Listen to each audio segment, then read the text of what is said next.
This channel does not promote any violent, harmful, or illegal activities. All content provided by this channel is meant for an educational purpose only. বাগুইআটিতে promoter মারধর ও তোলাবাজিতে ধৃত দাপুটের তৃণমূল নেতা দেবরাজ চক্রবর্তীর ছায়া সঙ্গী গ্রেপ্তার অমিত চক্রবর্তী ওরফে ননি আজই আদালতে পেশ। গত বছর প্রমোটার কিশোর হালদারের থেকে 50 লক্ষ টাকা তোলার দাবির অভিযোগ, 3 লক্ষ টাকা দেওয়ার পর বাকি টাকা দিতে অস্বীকার করায় বেধড়ক মারধরের অভিযোগ ওঠে দেবরাজ গোষ্ঠীর বিরুদ্ধে। বন্দুকের বাট রড দিয়ে মেরে মাথা ফাটানো হয়েছিল। প্রমোটারের অভিযোগের ভিত্তিতে আগেই গ্রেপ্তার তৃণমূল কাউন্সিলর সমরেশ চক্রবর্তী। এবার অমিত চক্রবর্তীকে গ্রেপ্তার করল বাগুইআটি থানা।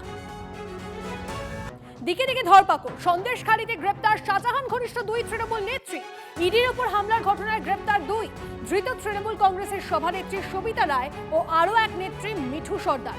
ইডির উপরে হামলা, ভোট পরবর্তী হিংসা, এলাকায় অশান্তি পাকানো সহ একাধিক অভিযোগে গ্রেপ্তার। নরেন্দ্রপুর থেকে 2 জনকে গ্রেপ্তার করেছে নেজার থানার পুলিশ। বরানগরের নবনির্বাচিত বিধায়ক সজল ঘোষকে সংবর্ধনা। কেবল টিভি অপারেটরের সংগঠনের সদস্যরা হাজির হন বিধায়কের লেবুতলা পার্কের বাড়িতে। বিধায়কের হাতে ফুলের তোড়া তুলে দেন সংগঠনের কর্তা ব্যক্তিরা।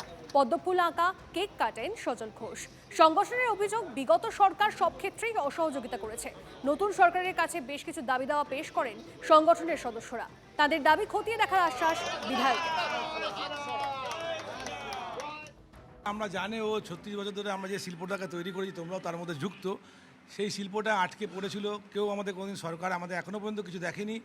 আশা করব দেবুর মারফত, সজলের মারফত আমরা এটা বিধানসভায় তুলবে এবং আমরা যাতে আগামী দিনে ব্যবসা করতে পারি বা আমাদের প্রজন্ম আবার যেন যারা করতে পারে কেবল টিভি ব্রডব্যান্ডটা, তার জন্যে দেবুর কাছে আমরা আবেদন করে রাখলাম আজকে। বিশ্বের বিখ্যাত সংস্থাগুলো যারা 1, 2, 3, 4 র্যাঙ্কিংয়ে পড়ে তাদের সাথেও কম্পিট করে এখনও অবধি টিকে তো আছে।